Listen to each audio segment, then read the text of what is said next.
ಶ್ರೀಕೃಷ್ಣಾಯ ನಮಃ. ವಸುದೇವಸುತಂ ದೇವಂ ಕಂಸಚಾಣೂರಮರ್ದನಂ ದೇವಕೀ ಪರಮಾನಂದಂ ಕೃಷ್ಣಂ ವಂದೇ ಜಗದ್ಗುರುಂ. ಬ್ರಹ್ಮಸ್ಥಾನ ಸರೋಜಮಧ್ಯವಿಲಸಚ್ಛೀತಾಂಶು ಪೀಠಸ್ಥಿತಂ ಸ್ಫೂರ್ಜತ್ಸೂರ್ಯರುಚಿಂ ವರಾಭಯಕರಂ ಕರ್ಪೂರಕುಂದೋಜ್ವಲಂ ಶ್ವೇತಸ್ರಗ್ವಸನಾನುಲೇಪನಯುತಂ ವಿದ್ಯುದೃಚಾ ಕಾಂತಯಾ ಸಂಶ್ಲಿಷ್ಟಾರ್ಧತನುಂ ಪ್ರಸನ್ನವದನಂ ವಂದೇ ಗುರುಂ ಸಾದರಂ. ಶ್ರೀ ಗುರುಭ್ಯೋ ನಮಃ. ಲಂಬೋದರಂ ಪರಮಸುಂದರಮೇಕದಂತಂ ರಕ್ತಾಂಬರಂ ತ್ರಿನಯನಂ ಪರಮಂ ಪವಿತ್ರಂ ಉದ್ಯದ್ದಿವಾಕರಕರೋಜ್ವಲಕಾಯಕಾಂತಂ ವಿಘ್ನೇಶ್ವರಂ ಸಕಲವಿಘ್ನಹರಂ ನಮಾಮಿ. ತ್ವಾಂ ದೇವ ವಿಘ್ನದಲನೇತಿ ಚ ಸುಂದರೇತಿ ಭಕ್ತಿಪ್ರಿಯೇತಿ ಸುಖದೇತಿ ಫಲಪ್ರದೇತಿ ವಿದ್ಯಾಪ್ರದೇತ್ಯಗಹರೇತಿ ಚ ಯೇ ಸ್ತುವಂತಿ ತೇಭ್ಯೋ ಗಣೇಶವರದೋ ಭವನಿತ್ಯಮೇವ. ಶ್ರೀ ಮಹಾಗಣಪತಯೇ ನಮಃ. ಯಾ ಕುಂದೇಂದು ತುಷಾರಹಾರಧವಳ ಯಾ ಶುಭ್ರವಸ್ತ್ರಾವೃತ ಯಾ ವೀಣಾ ವರದಂಡಮಂಡಿತಕರ ಯಾ ಶ್ವೇತಪದ್ಮಾಸನ ಯಾ ಬ್ರಹ್ಮಾಚ್ಯುತಶಂಕರಪ್ರಭೃತಿಭಿರ್ದೇವೈಃ ಸದಾ ವಂದಿತಾ ಸಾ ಮಾಂ ಪಾತು ಸರಸ್ವತೀ ಭಗವತಿ ನಿಶ್ಶೇಷಜಾಡ್ಯಾಪಃ. ಶ್ರೀ ಸರಸ್ವತ್ಯೇ ನಮಃ. ವೇದಾರ್ಥತತ್ವವಿಶದೀಕರಣೇನ ಪುಂಸಾಂ ಉಚ್ಚೈರ್ಗತಿಂ ಜಗತಿ ಯೋ ದಯಾಯ ವಿಧಾತುಂ ರಮ್ಯಾಂ ಪುರಾಣಪದವೀಂ ಪ್ರಣಿನಾಯ ತಸ್ಮೈ ಲೋಕೇಶವೈಭವಪುಷೇ ಋಷಯೇ ನಮಸ್ತಾತ್. ಜಯತಿ ಪರಾಶರಸೂನುಃ ಸತ್ಯವತಿ ಹೃದಯನಂದನೋ ವ್ಯಾಸಃ ಯಸ್ಯಾಸ್ಯ ಕಮಲಕಲಿತಂ ವಾङ्ಮಯಮೃತಂ ಜಗತ್ಪಿಬತಿ. ಶ್ರೀವ್ಯಾಸಾಯ ನಮಃ.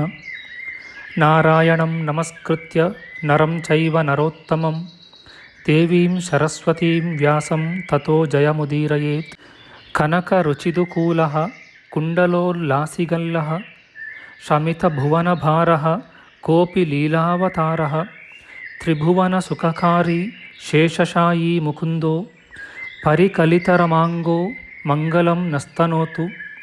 ನಮಾಮಿ ಗೋವಿಂದ ಪದಾರವಿಂದಂ ಸದೇಂದಿರಾನಂದನಮುತ್ತಮಾಡ್ಯಂ ಜಗಜ್ಜನಾನಾಂ ಹೃದಿ ಸನ್ನಿವಿಷ್ಟಂ ಮಹಾಜನೈಕಾಯನಮುತ್ತಮೋತ್ತಮಂ. ನಮಸ್ತೆ ಚಕ್ರಹಸ್ತಾಯ ಶಾನ್ಗಹಸ್ತಾಯ ತೇ ನಮಃ. ನಂದಹಸ್ತಾಯ ತೇ ವಿಷ್ಣೋ ಶಂಖಹಸ್ತಾಯ ತೇ ನಮಃ. ಓಂ ನಮೋ ವಾಸುದೇವಾಯ ನಮಃ ಸಂಕರ್ಷಣಾಯ ಚ ಪ್ರದ್ಯುಮ್ನಾಯ ನಮಸ್ತುಭ್ಯಂ ಅನಿರುದ್ಧಾಯ ತೇ ನಮಃ. ಯಾತ್ವರ ಮಂದರೋದ್ಧಾರೆ ಯಾತ್ವರ ನತರಕ್ಷಣೆ ಮಯ್ಯಾರ್ತೆ ಕರುಣಾಮೂರ್ತೆ ಸಾತ್ವರ ಕ್ವಗತಾಹರೆ ಕ್ಷೀರೋ ದಧಾವ ಮರದಾನ ವಯೂಥಪಾನ ಮುನ್ಮತ್ನತಾಮೃತಲಬ್ಧಯ ಆದಿದೇವಃ ಪೃಷ್ಟೇನ ಕಚ್ಚಪವಪುರ್ವಿದಧಾರ ಗೋತ್ರಂ ನಿದ್ರಾಕ್ಷಣೋದ್ರಿ ಪರಿವರ್ತಕ ಶಾಣಕಂಡೂಃ. ಓಂ ಕೂರ್ಮಾಯ ನಮಃ. ಪ್ರಿಯ ಬಾಂಧವರೇ, ನಮ್ಮ ಈ ಶ್ರೀ ಲಾಲಿಕೃಷ್ಣ ಚಾನಲ್ಗೆ ಸ್ವಾಗತ. ಹಿಂದಿನ ವಿಡಿಯೋದ ಮುಂದುವರಿದ ಭಾಗವಾದ ಇಂದಿನ ವಿಡಿಯೋದಲ್ಲಿ ನಾವು ಶ್ರೀ ಕೂರ್ಮ ಪುರಾಣದ 67ನೆಯ ಅಧ್ಯಾಯದ ಉತ್ತರ ಭಾಗದ ವಿಚಾರ ಮಾಡೋಣ. ಈ ಅಧ್ಯಾಯದಲ್ಲಿ ಬ್ರಹ್ಮಚರ್ಯಾಶ್ರಮಿಗಳ ಧರ್ಮಾವಳಿಯ ವಿಚಾರ ಮಾಡೋಣ. ಶ್ರೀಕೃಷ್ಣಾಯ ನಮಃ. ವ್ಯಾಸಮುನಿಯು ಹೇಳುತ್ತಾನೆ, ದ್ವಿಜಶ್ರೇಷ್ಠರೇ, ಶ್ರಾವಣ ಮಾಸದ ಪೂರ್ಣಿಮೆಯಲ್ಲಾಗಲಿ ಆಷಾಢ ಮಾಸದ ಪೂರ್ಣಿಮೆಯಲ್ಲಾಗಲಿ ಅಥವಾ ಭಾದ್ರಪದ ಮಾಸದ ಪೂರ್ಣಿಮೆಯಲ್ಲಾಗಲಿ ಉಪಕರ್ಮವು ಕರ್ತವ್ಯವೆಂದು ಸ್ಮರಿಸಲ್ಪಟ್ಟಿದೆ. ಬ್ರಹ್ಮಚಾರಿಯು ಗ್ರಾಮ ನಗರಗಳನ್ನು ಬಿಟ್ಟು 4.5 ಮಾಸಗಳವರೆಗೆ ಶುಚಿಯಾದ ಸ್ಥಳದಲ್ಲಿ ಕುಳಿತುಕೊಂಡು ಸಮಾಧಾನ ಚಿತ್ತದಿಂದ ವೇದಾಧ್ಯಯನವನ್ನು ಮಾಡಬೇಕು.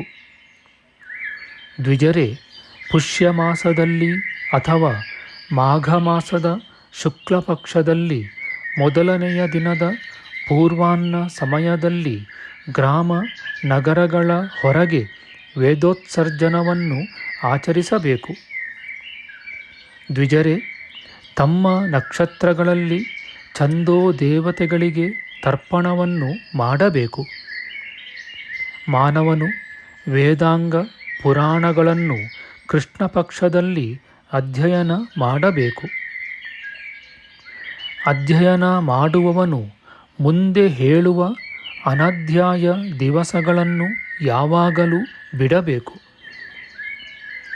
ವೇದಾಧ್ಯಾಪನವನ್ನು ಮಾಡುವವನು ಈ ಅನಧ್ಯಾಯ ದಿವಸಗಳನ್ನು ವರ್ಜಿಸಬೇಕು.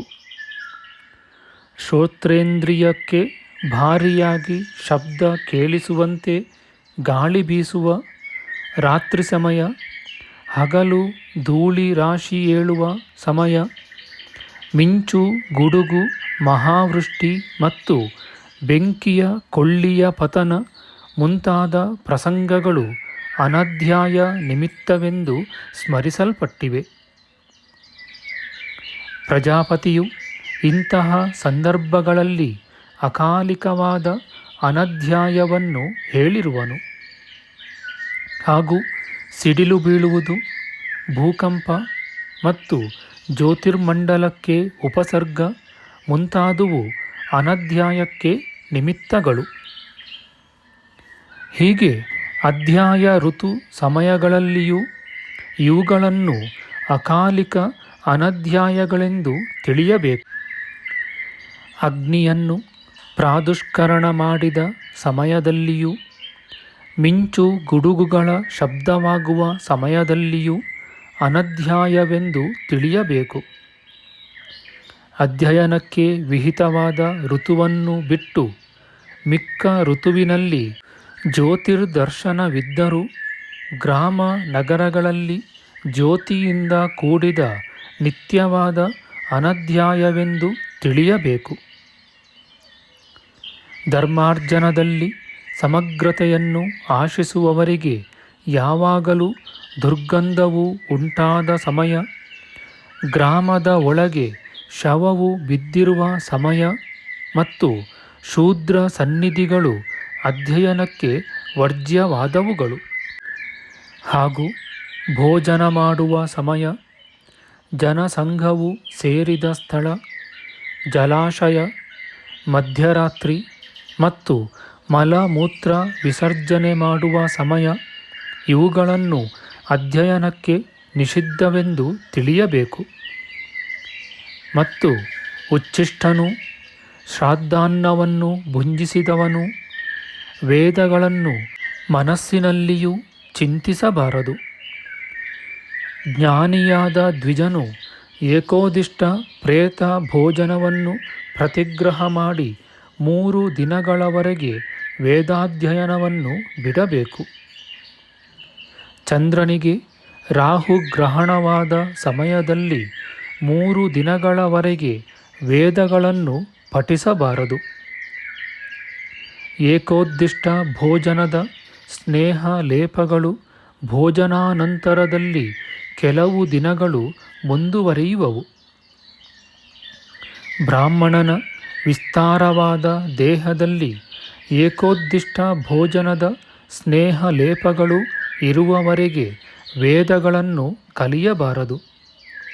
ಮತ್ತು ಮಲಗಿಕೊಂಡು ಕಾಲನ್ನು ಚಾಚಿಕೊಂಡು ಅಥವಾ ಕಾಲಿನ ಮೇಲೆ ಕಾಲನ್ನಿಟ್ಟುಕೊಂಡು ವೇದಾಭ್ಯಾಸವನ್ನು ಮಾಡಬಾರದು. ಮಾಂಸವನ್ನು, ಸೂತಕಾದಿ ಅನ್ನವನ್ನು ಭುಂಜಿಸಿದ ಮೇಲೆಯೂ, ಹಿಮ ಬೀಳುವ ಸಮಯದಲ್ಲಿಯೂ, ಬಾಣ ಬೀಳುವಂತೆ ಮಳೆ ಸುರಿಯುವ ಸಮಯದಲ್ಲಿಯೂ, 2 ಸಂಧ್ಯಾ ಸಮಯಗಳಲ್ಲಿಯೂ ಅಧ್ಯಯನ ಮಾಡಬಾರದು.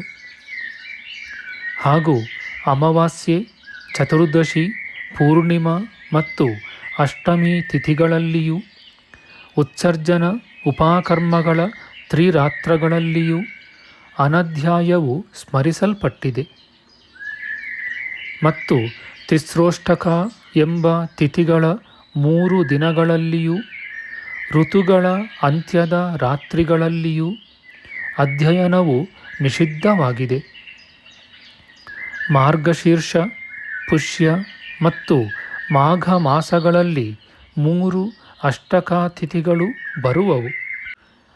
ವಿದ್ವಾಂಸರಿಂದ ಮಾರ್ಗಶೀರ್ಷ ಮೊದಲಾದ 3 ಮಾಸಗಳ ಕೃಷ್ಣಪಕ್ಷದ ಅಷ್ಟಮಿ ತಿಥಿಗಳು ತಿಸ್ರೋಷ್ಟಕಾತಿಥಿ ಎಂದು ಕರೆಯಲ್ಪಟ್ಟಿವೆ.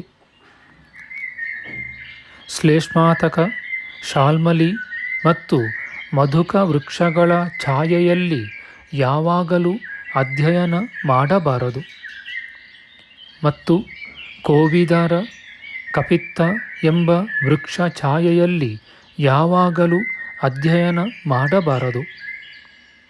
ಹಾಗೂ ಸಮಾನ ವಿದ್ಯಾವಂತನೂ ಸಹಪಾಠಿಯೂ ಮರಣ ಹೊಂದಿದ ಸಮಯದಲ್ಲಿ ಅಧ್ಯಯನವನ್ನು ಮಾಡಬಾರದು.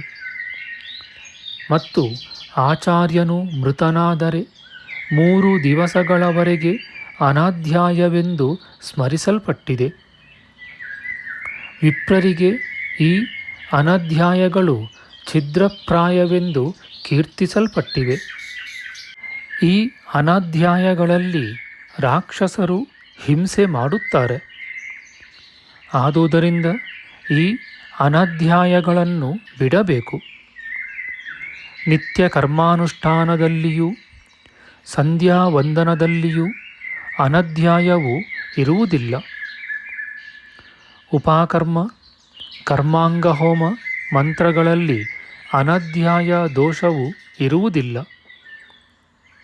1 ಋಗ್ಮಂತ್ರ, 1 ಯಜುರ್ಮಂತ್ರ ಅಥವಾ 1 ಸಾಮವನ್ನು ಅನಧ್ಯಾಯದಲ್ಲಿ ಜಪಿಸಬೇಕು. ಅಷ್ಟಕಾದಿ ತಿಥಿಗಳಲ್ಲಿಯೂ ವಿಶೇಷವಾಗಿ ಗಾಳಿ ಬೀಸುವ ಸಮಯದಲ್ಲಿಯೂ 1 ಮಂತ್ರವನ್ನು ಮಾತ್ರ ಪಠಿಸಬೇಕು. ವೇದಾಂಗಗಳಲ್ಲಿಯೂ ಇತಿಹಾಸ ಪುರಾಣಗಳಲ್ಲಿಯೂ ಅನಧ್ಯಾಯವು ಇರುವುದಿಲ್ಲ. ಮಿಕ್ಕ ಧರ್ಮಶಾಸ್ತ್ರ ಮುಂತಾದವುಗಳಲ್ಲಿಯೂ ಅನಧ್ಯಾಯವು ಇರುವುದಿಲ್ಲ. ಆದರೆ ಪರ್ವಕಾಲಗಳಲ್ಲಿ ಇವೆಲ್ಲವನ್ನೂ ವರ್ಜಿಸಬೇಕು. ಹೀಗೆ ಬ್ರಹ್ಮಚಾರಿಗಳ ಧರ್ಮವು ಸಂಗ್ರಹವಾಗಿ ಕೀರ್ತಿಸಲ್ಪಟ್ಟಿದೆ. ಈ ವಿಧಿಯು ಪವಿತ್ರವಾದ ಅಂತಃಕರಣವುಳ್ಳ ಮಹರ್ಷಿಗಳಿಗೆ ಪೂರ್ವಕಾಲದಲ್ಲಿ ಬ್ರಹ್ಮದೇವನಿಂದ ಹೇಳಲ್ಪಟ್ಟಿದೆ. ದ್ವಿಜರೇ, ವೇದವನ್ನು ಅಭ್ಯಾಸ ಮಾಡದೆ ಬೇರೊಂದರಲ್ಲಿ ಪ್ರಯತ್ನ ತೋರುವುದು ಅಯುಕ್ತವು. ದ್ವಿಜರಿಂದ ವೇದ ಬಾಹ್ಯನಾದ ಮನುಷ್ಯನು ಮೂಢನಾದುದರಿಂದ ಸಂಭಾಷಣೆಗೆ ಅರ್ಹನಲ್ಲ. ದ್ವಿಜಶ್ರೇಷ್ಠರೇ, ವೇದದ ಪಾಠ ಮಾತ್ರದಿಂದ ವಿಪ್ರನು ಸಂತುಷ್ಟನಾಗಬಾರದು. ಹೀಗೆ ಆಚಾರಹೀನನಾದ ಮಾನವನು ಕೆಸರಿನಲ್ಲಿ ಬಿದ್ದ ಹಸುವಿನಂತೆ ನಾಶ ಹೊಂದುತ್ತಾನೆ. ವಿಧಿವತ್ತಾಗಿ ವೇದವನ್ನು ಅಧ್ಯಯನ ಮಾಡಿದವನು ವೇದಾರ್ಥವನ್ನು ವಿಚಾರ ಮಾಡಬೇಕು. ವೇದಾರ್ಥ ವಿಚಾರವಿಲ್ಲದವನು ಶೂದ್ರನಿಗೆ ಸಮಾನನೂ ಅಂಧನೂ ಆಗಿ ಪದಾರ್ಥವನ್ನು ತಿಳಿಯಲು ಶಕ್ತನಾಗುವುದಿಲ್ಲ. ಬ್ರಹ್ಮಚಾರಿಯು ಒಂದು ವೇಳೆ ಕಡೆಯವರೆಗೂ ಗುರುಕುಲದಲ್ಲಿ ವಾಸಿಸಲು ಇಚ್ಛಿಸಬಹುದು. ಹಾಗಿದ್ದರೆ ದೇಹವು ಬಿದ್ದು ಹೋಗುವವರೆಗೂ ಗುರುವನ್ನು ಭಕ್ತಿಯಿಂದ ಸೇವಿಸಬೇಕು. ಅಥವಾ ಅರಣ್ಯಕ್ಕಾದರೂ ಹೋಗಿ ವಿಧಿವತ್ತಾಗಿ ಅಗ್ನಿಯಲ್ಲಿ ಹೋಮ ಮಾಡುತ್ತಾ ಇರಬೇಕು. ಮತ್ತು ಬ್ರಹ್ಮನಿಷ್ಠನೂ ಚಿತ್ತ ಸಮಾಧಾನವುಳ್ಳವನೂ ಭಸ್ಮ ಸ್ನಾನದಲ್ಲಿ ಆಸಕ್ತನೂ ಮತ್ತು ಯೋಗಿಯೂ ಆಗಿ ಯಾವಾಗಲೂ ಗಾಯತ್ರಿ, ಶತರುದ್ರೀಯ ವೇದಾಂಗಗಳನ್ನು ಅಭ್ಯಾಸ ಮಾಡುತ್ತಿರಬೇಕು. ಸರ್ವೋತ್ತಮವೂ ಪವಿತ್ರವೂ ಆದ ಈ ವೇದಾಧ್ಯಯನ ವಿಧಿಯು ಇಲ್ಲಿ ಚೆನ್ನಾಗಿ ಹೇಳಲ್ಪಟ್ಟಿದೆ. ಹಿಂದೆ ಶ್ರೇಷ್ಠರಾದ ಮಹರ್ಷಿಗಳಿಂದ ಪ್ರಶ್ನಿಸಲ್ಪಟ್ಟು ಸ್ವಯಂಭುವ ಪ್ರಜಾಪತಿಯು ಇದನ್ನು ವಿವರಿಸಿರುವನು. ಹೀಗೆ ಈಶ್ವರನಲ್ಲಿ ಇರಿಸಲ್ಪಟ್ಟ ಅಂತರಂಗವುಳ್ಳವನಾಗಿ ವಿಧಾನವನ್ನರಿತ ಯಾವ ಬ್ರಹ್ಮಚಾರಿಯು ಈ ವಿಧಾನವನ್ನು ಆಚರಿಸುವನೋ ಅವನು ಸಮಸ್ತ ಮೋಹಜಾಲವನ್ನು ಕಳೆದುಕೊಂಡು ನಿರುಪದ್ರವವೂ ಮಂಗಳಕರವೂ ಮರಣರಹಿತವೂ ಆದ ಪರಮಪದವನ್ನು ಹೊಂದುತ್ತಾನೆ. ಇತಿ ಶ್ರೀ ಕೂರ್ಮಪುರಾಣೆ ಸಪ್ತಷಷ್ಟಿತಮೋಧ್ಯಾಯ. ನಮ್ಮ ಮುಂದಿನ ವಿಡಿಯೋದಲ್ಲಿ ನಾವು ಶ್ರೀ ಕೂರ್ಮಪುರಾಣದ 68ನೆಯ ಅಧ್ಯಾಯವಾದ ಗೃಹಸ್ಥಾಶ್ರಮಿಗಳ ಧರ್ಮದ ವಿಚಾರ ಮಾಡೋಣ. ಆಧ್ಯಾತ್ಮಿಕ ಚರ್ಚೆ ಮತ್ತು ವಿಚಾರ ವಿನಿಮಯಕ್ಕಾಗಿ ಶುರು ಮಾಡಿದ ಈ ಚಾನಲ್ನಲ್ಲಿ ನಾವು ಅಪ್ಲೋಡ್ ಮಾಡುವ ಎಲ್ಲ ವಿಡಿಯೋಗಳನ್ನು ಸಂಪೂರ್ಣವಾಗಿ ನೋಡಿ ನಿಮ್ಮ ಸಲಹೆಗಳನ್ನು ಕಮೆಂಟ್ ಬಾಕ್ಸ್ನಲ್ಲಿ ಬರೆಯಿರಿ. ದಯವಿಟ್ಟು ಈ ಚಾನಲ್ಗೆ ಸಬ್ಸ್ಕ್ರೈಬ್ ಮಾಡಿ ಹಾಗೂ ಬೆಲ್ ಬಟನ್ ಒತ್ತಿ ನಾವು ಹಾಕುವ ಎಲ್ಲ ವಿಡಿಯೋಗಳನ್ನು ನೋಡಿ ಪ್ರೋತ್ಸಾಹಿಸಿ. ಕೃಷ್ಣಂ ನಾರಾಯಣಂ ವಂದೇ ಕೃಷ್ಣಂ ವಂದೇ ವ್ರಜಪ್ರಿಯಂ ಕೃಷ್ಣಂ ದ್ವೈಪಾಯನಂ ವಂದೇ ಕೃಷ್ಣಂ ವಂದೇ ಪೃಥಾಸುತಂ. ಶ್ರೀಕೃಷ್ಣಾಯ ನಮಃ.